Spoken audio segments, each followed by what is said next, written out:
Reading with your kids.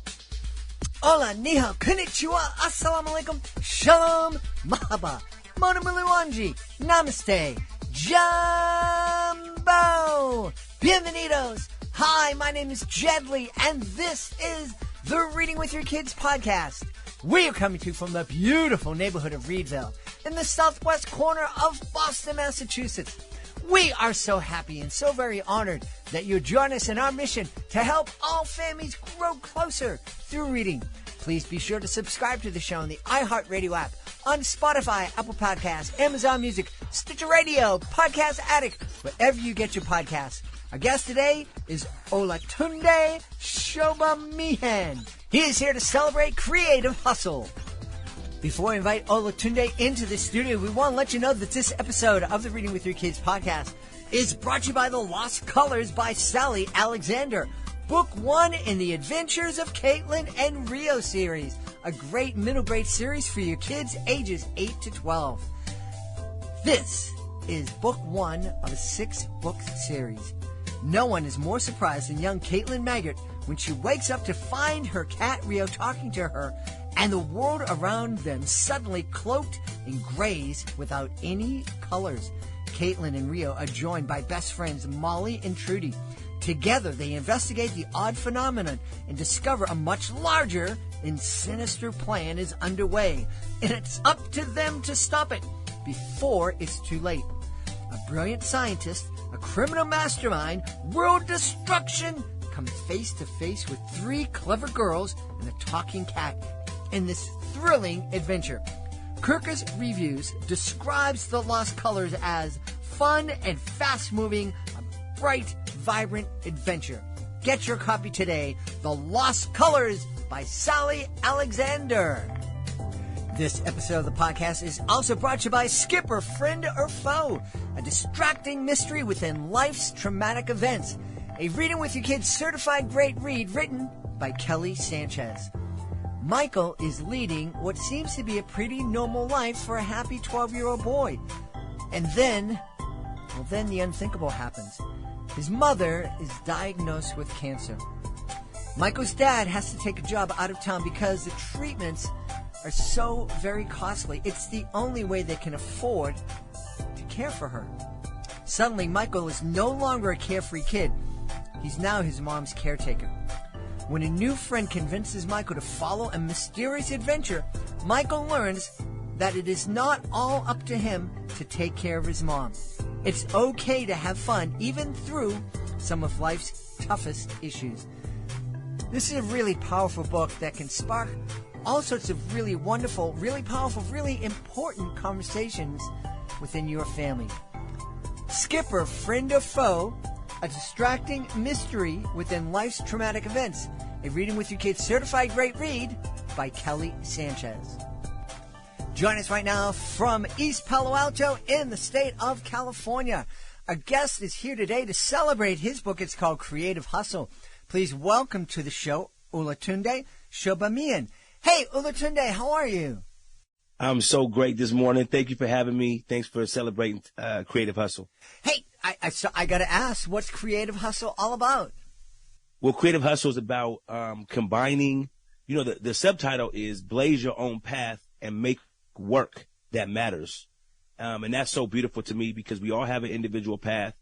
And sometimes that can get wrapped up in thinking just short term, just financial.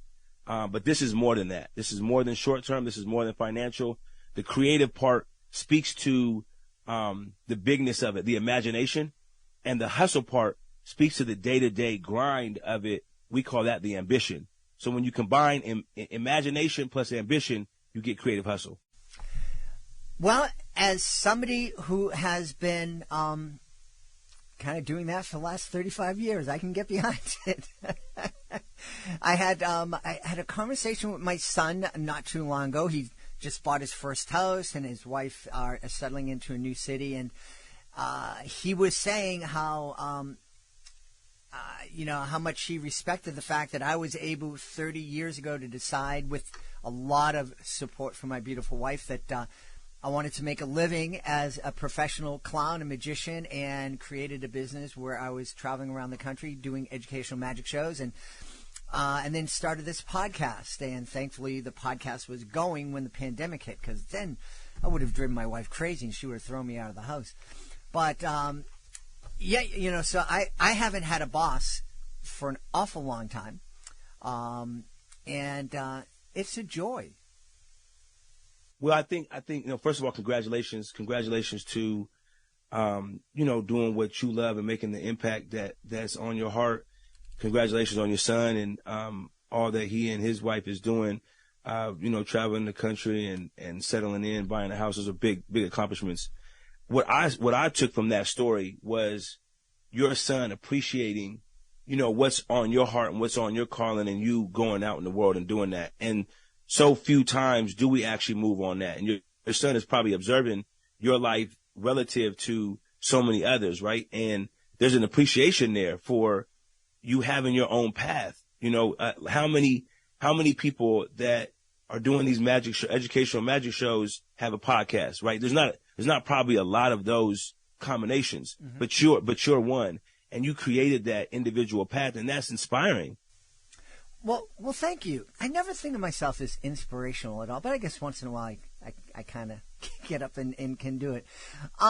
What is it that drove you to create this book and this mission to get other people to kind of experience the joy that I've been experiencing?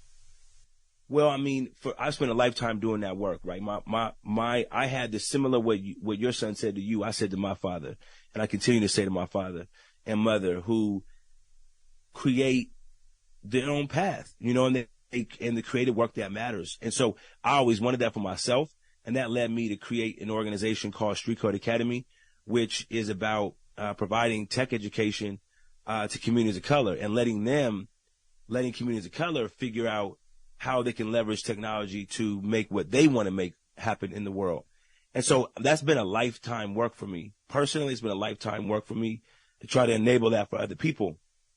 Sam, my beautiful co-author, has had a similar life pattern, right? And he's at Stanford University doing that work at the D.school, the school, the Institute of Design. At Stanford University, he's the director of the K-12 lab. So he's thinking about, well, how do you bring equity in education? And I'm thinking about, how do you bring, you know, equity through tech education? And we came together. And the one thing that we knew, that our communities, his community being Stanford students, my community being Street Code students in the community of East Palo Alto, everyone wanted to do, what was on their heart. And they were all looking for ways to do that. So it may be you know, we had people in the medical school who said, I really want to, I feel called to be a singer. Like, I'm a singer.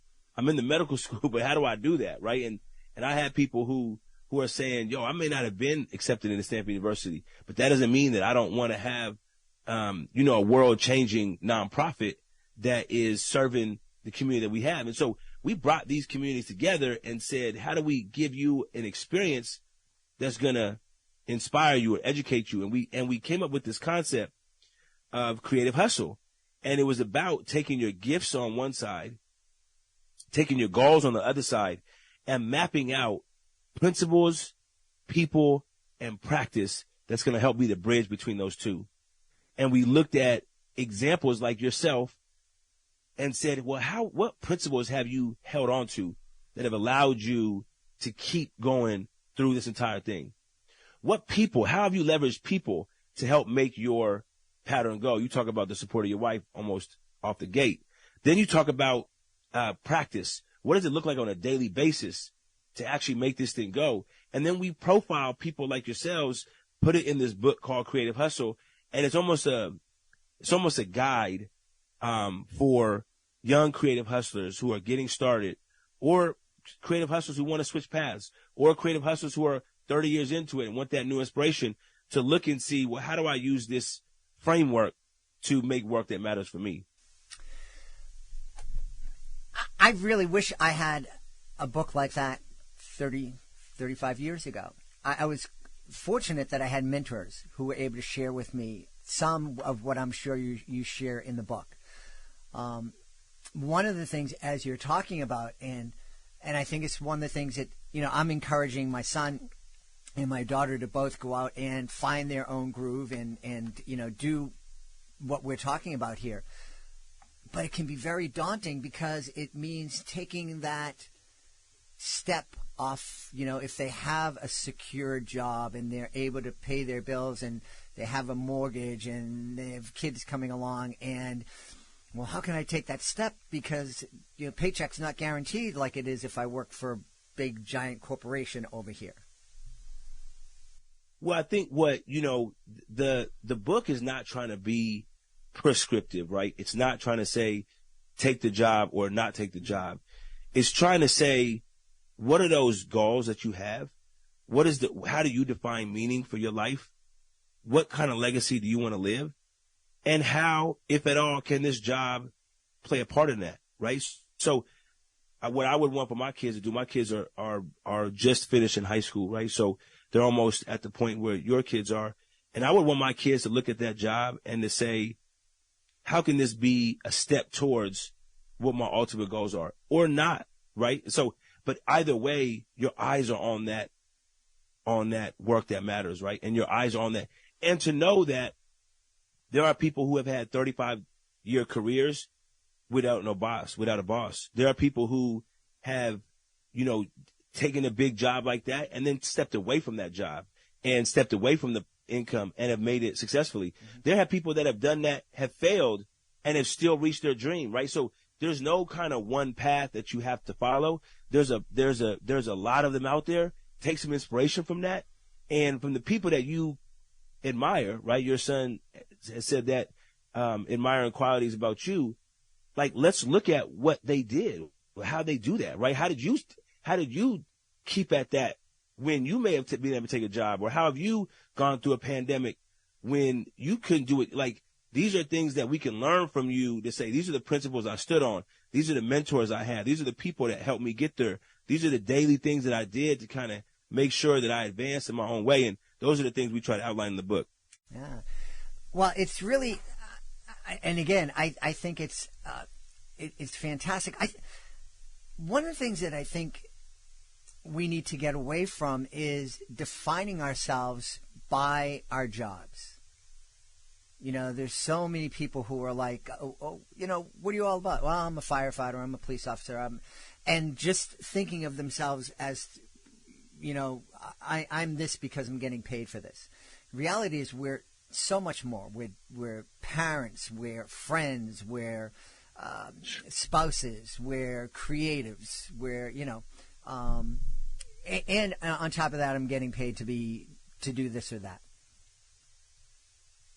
I mean, you're preaching. You're preaching. I have nothing to say, but to that, except thank you. And you're right. And I agree 100%. And I think that's the ethos, of this book, right? We tried very purposefully to stay away from defining this book as a career book, right? We stayed very carefully from defining this book from a financial make money book, right? This is bigger than that. As you mentioned, this is about meaning. This is about purpose. This is about the holistic look at your walk in this world. And I agree with you that if we did stop defining ourselves by simply the way in which we, simply by, and I'll use your word, the job that we have, right? If we did that, we would be fuller people, and we would be more honest about our identities, right? Like that's not what I am, is just a nonprofit executive. Mm-hmm. That is a sliver of what I am: father, husband, mentor, brother, son, believer, leader. Like, these are all the things that I aspire to be, and I'm able to do that as a nonprofit executive, but it's not the only thing. Yeah. I like the idea, but it's still, I think, one of the things that I heard over and over when I was growing up, and I kind of thank my dad for it, because he was a good role model for me, but in a way that he didn't anticipate. He had that steady job that everybody in his generation wanted, that good blue-collar job that paid him, that he absolutely hated. And he detested it every single day he went to work. And, his mantra to me was, got to get a good job to, so you can pay your bills and, work however long and all that and then retire. And I just said, I do not want that at all. At all. So it's like a reverse motivation. But there's still, there's not as much of that because the idea of going out and getting one job that you're going to be in for the next 40 years doesn't exist anymore for most people.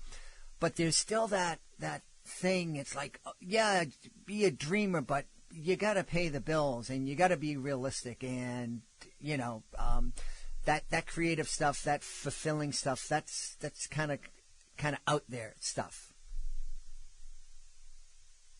Yeah, I mean, we're not trying to, that's what I tried to make clear in my first answer, right? Because we're not trying to say that the sacrifice that your dad made and the persistence that your dad exemplified, that we're throwing that out the door. No, we're not trying to say that. And we're not trying to ignore the fact that there are bills to pay and mouths to feed and reasons for, that you may need to take a job that you don't like, right? Those are all part of our experiences. The only thing we're doing in this simple book is to outline people who have made their own path and look at the principles that ground them.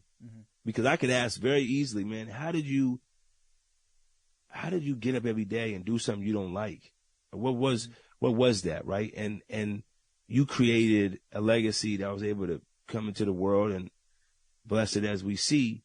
And there may be a principle that your father held on to that might be grounding, right, for the next creative hustler. So we're not saying, any of these paths are right or wrong. That's not my, my co-author and I can't make that statement, but we can highlight things that not always are highlighted, paths that are not always, exposed, and serve as inspiration or glean some lessons that, and let me share one with you just so you can, this is gonna maybe, I just turned to a random one. But here's a brother that we had a profile in the book. His name is T.C. Ellis. T.C. Ellis, we give it, 2 to 3 pages to his story. T.C. Ellis, was a hustler in the negative sense in that, he kind of had to make things going on. He had, he had to overcome a lot of personal challenges, including, kind of this drug addiction. He got sober and, started rapping and then, he had a guy who was connected to Prince. Guy gave him a little leak on what Prince was doing. He made a rap song about it from the same city as Prince. It got picked up by the radio and, then he gets signed to Prince. Now he's with Prince. He starts making, he starts making a career. Then he uses all of that success to build a school, one of the best schools in America, called the School for the Recording Arts. Highly celebrated. In fact, the whole book is written about that school. And T.C. Ellis is now transformed from, this up-and-coming creative into now this world-changing educator and leader in this community and inspiring in the country. Now we have a chapter dedicated to him. And so at the end of the book, at the end of the chapter, we have this is inspired by T.C. To get the attention of Prince and Warner Brothers, T.C. recorded an unauthorized song that could have angered them and landed him in legal trouble. Instead, it led to a breakthrough in his career as an artist. What moves could you make that would have great risk and reward? Think about the goals you identified at the beginning of this book and brainstorm some answers to the following questions. What are the wildest, most outrageous, and brave moves I could make toward those goals? If I had zero fear, what would I try? If I were trying to get sued, what would I do? We're not suggesting you do any of these things, but brainstorming them can be a reminder of the full spectrum of possible actions and could lead to some ideas that you ultimately do want to pursue. So that's, we have that 9 times in the book, and it gives you very practical ways. Again, no path is going to be, direct, but you can glean some inspiration from his path and say, what I want to, and we give you some questions that can think about how you want to be inspired. I love that. Yeah. I love it too. And I love the potential this gives to families for conversations. We obviously this is a book that a young person could read on their own and love and get a lot out of. But I think if a family were to read this together, co-read it, and then sit down and have conversations about those questions that you just shared with us at the end of TC's chapter, I think it could be very, very powerful. And just to sit down and brainstorm with your kid and to say, yeah, I'm here to support you if you want to do any of those things and go for that. I want to support you and help you make that happen. Well, I'm a parent of 4, and every time I sat down to write, we would set intentions. Sometimes that means I would pray. Sometimes that means we would talk. Sometimes that means we would, give thanks. And many times my intention in writing was to write something that would inspire my children. Write something that I would be proud for them to read. And so you're very much right. You're very much right. There are things in this book that on purpose were made for, number one, communities, people, to work on with each other, and no better community and no better set of people than you can do it than, the people we can be connected to for a lifetime because we share, a family. And so I highly recommend exploring Reading Creative Hustle with your family. Yeah, absolutely. Such a fun, and it really could be a fun way to kind of get your kids thinking in a different way. Because every kid out, and I know we don't realize this, but we've talked about on the podcast, we've been 99% of the folks out there listening are telling their kids, got to go to college, got to go to college, got to go to college. And we don't talk about for what. And we don't talk about, this, who are you? And who are you beyond your job, beyond your education? What kind of goals do you have? And we know that kids with goals, kids with dreams are happier. They do better. This isn't anecdotal. They've done scientific research to prove that. So I think that this would be a great way to really inspire our kids to have those goals and have those dreams that are going to fulfill their lives. Yeah, I appreciate you sharing that. That's the experience that we've had. When we did the class at Stanford University, D.school, we had students from all across the schools, right? Like I said, School of Medicine, School of Law, undergraduate. This is at the best institution in the world. And all of us who want our kids to go to college would love to have the option or love to have the possibility of a Stanford University, right? It's a beautiful place in the heart and the kind of symbolic representation of innovation at its best. And even those kids said, man, we don't get enough opportunities to think about for what, as my daughter would say, for why. What am I here for? What do I really want to do? And like I mentioned earlier, many of them didn't fit within a particular discipline, right? The reason why the class was one of the most popular classes, at the D.school was because people were attracted to the idea of, oh man, I don't have to be one thing. I could be all the things I want to be, and I can create my own path, and that's exciting. So I think you're right. Yeah. I love that. My wife oftentimes jokes with me about the fact that before she met me, I had about 20 different jobs, and they're all fun, and they're all jobs that I had fun with until I didn't, and then I moved on to get something else and do something else. I think it's important for us to again remind our kids that they are more than their job, and that you can change careers and change paths, and what makes you inspired at 19 and 20 may not be that inspiring to you at 35 or 40. And so don't be afraid to make that change. I love that. Thanks for sharing that message. Well, right now, I would love for you to share with us where we can go to find out more about Creative Hustle and also all the work that you're doing out there. Thank you. So creativehustle.org is the website. You can follow us on Instagram. It's Creative Hustle is the handle.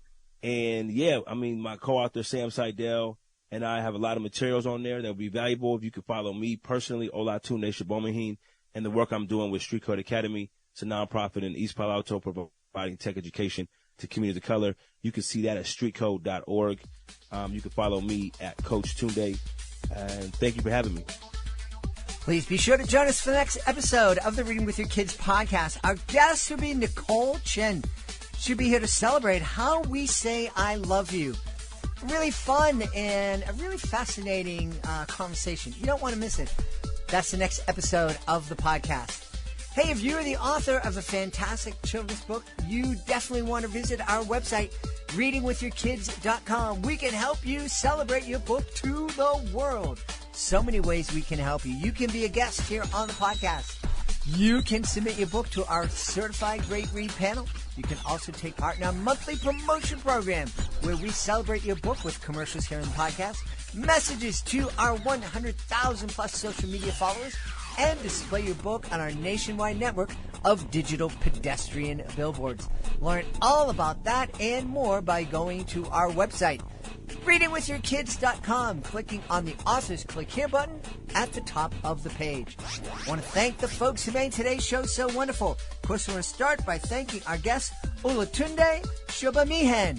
Please be sure to check out Creative Hustle. Also want to thank our sponsors, Kelly Sanchez. She is the author of Skip or Friend or Foe, a distracting mystery within life's traumatic events. A Reading with Your Kids certified great read, great middle grade novel. We also want to thank Sally Alexander and her fun middle grade novel, The Lost Colors. Kirkus Review called it a fast and fun moving book, a bright, vibrant adventure.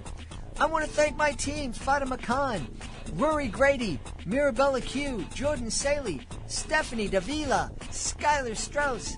I want to thank my beautiful wife for all the support she gives me. Most of all, we all want to thank you. Thank you so much for taking the time to join us today, and as always, thank you so very much for taking the time to make the world a better place by reading with your kids. I'll be looking for you in the next edition of the Reading with Your Kids podcast.